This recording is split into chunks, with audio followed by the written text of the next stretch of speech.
perhaps. Could be. Well, Nigel Robertson and our continuing coverage there in Columbia. But joining us now in the studio, State Senator David Thomas. Sir, thank you so much for being here with us. State Senator, Former State Senator. But was present and participated in the debate, and that's why I thought you're all nice enough to invite me to come. And this is like deja vu all over again because it's a repeat of 2000. Yeah, 15 years ago. 15 years ago, yeah, when you know, if anything, the debate was even fiercer because it was more long-lasting. So this is like truly is a repeat in a sense of what happened then. And let me just say this: I think when this is over tomorrow, there will come just a quick calmness to everything and everybody about relief, this. Absolutely, absolutely.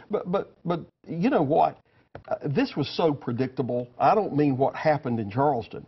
But 15 years ago, there was a coalition of us that said, wait a minute, you're going to take this down from the dome, and we were talking to those that were trying to do that, and you're going to place it on the State House grounds on the north side in your face. It's going to look like simply a provocative act. Did they just move the problem? They just moved the problem. It did not take care of the problem. And I and others begged the President Pro Tem of the Senate at that time, and we said, you're simply moving the problem to another day. And I think his ideas were, at least we get it down from the dome. That takes some of the pressure off.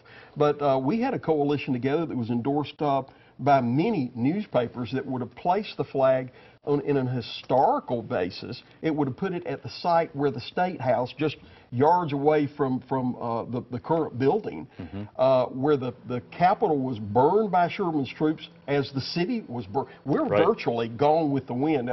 That could have been Atlanta. It could have been Columbia. It was fierce. Because it was fierce. And those of us that are older, like me, not you children. Not quite going back to the Civil War. Not yet. But I remember when I was 10 years old, I remember that feeling of somewhat interesting exhilaration as celebrations were going on, celebrating the 100-year anniversary of the Civil War. Now, and that's an astonishing thing to think back. You know, hindsight's always a clarifying kind of thing, but isn't it interesting that what 50 years can do? It kind of changes history just a little bit. And Brown versus Board of Education, of course, precipitated the flag going up there, correct? I'm presuming so, but a 10-year-old's not seeing that. He's simply seeing all the sons, and there were children of Confederate veterans still alive and all over the place in the 1960s still. So it was kind of an exhilarating time. So now you get away from it some, and hindsight's always 20/20. You look back on it and say, well, how could we have ever done whatever? But at the time, you know, what you were seeing was history. It was not a celebration of slavery. That's a horrifying thought, but it was history.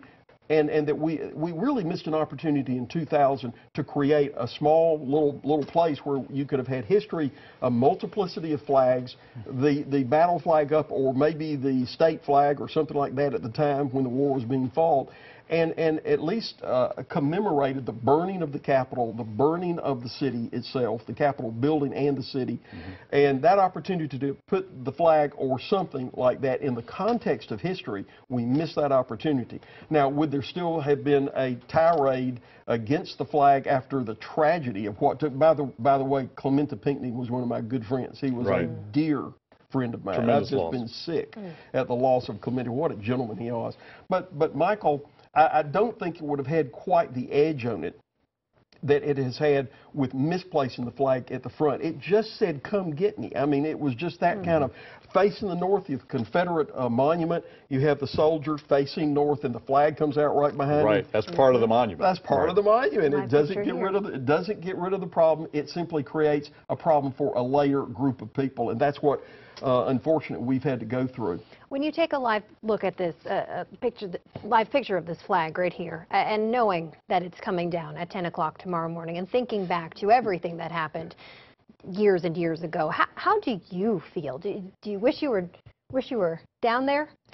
Well, I called a couple of friends of mine in the Senate, including the gentleman that took my place, and I said, better you than me getting, you know, it is a fierce thing to go through. It's emotional, it's racking. You're hearing both sides of people that have deep felt sentiments, and there's not an easy solution. The ultimate easy solution is though, you just had to deal with it. You could not have that flag up on the north side. especially after the catastrophe of what took place, because people Right. all over, right or wrong, were associating the two together. There was no choice. Senator, you served as a Republican, and I heard a Republican lawmaker going on midnight last night say this is not a black-white thing. Do you agree with that? That was a Republican lawmaker last night. I think in the debate that we had in 2000, it was all about whether or not there's going to be some kind of historical appreciation for forefathers. Now, as you've had people going through, you're another generation out. I had Right. two great-great-grandfathers who fought in the Civil War. One who received a posthumous award for having fought the entire war, and he's buried in Oconee County. For those of us who maybe have our roots way back and are a little older, have an angst about it. But that flag didn't fly for 100 years. I mean, why then would we become so hyperventilating about a flag that if the folks in the 1930s, 40s, 50s didn't think that something needed to be there, then why suddenly do we become fixed on an item? This is why it doesn't make sense that we didn't give it an historical appreciation, put it in the look, on the east side of the Capitol, there's the African American, beautiful monument, it's large. I mean, if you've never been there, it's beautiful and fantastic. Yeah, it is. On the west side is where the Capitol was burned by Sherman's troops, and then the city was burned also. Cannonball mark still there. And now that was the new building that was going up with concrete. I mean, not concrete, but granite.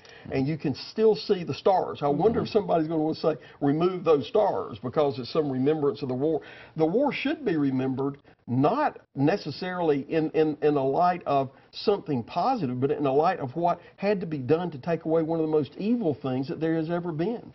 Yet there is that strange intermixing from those of a generation like me who, was alive when this went up. I mean, I'm 66 years old. Right. And at the same time knowing the evils of slavery, but thinking, but for some reason, I had great-great-grandfathers who thought it important to fight in a war, and neither of them owned slaves.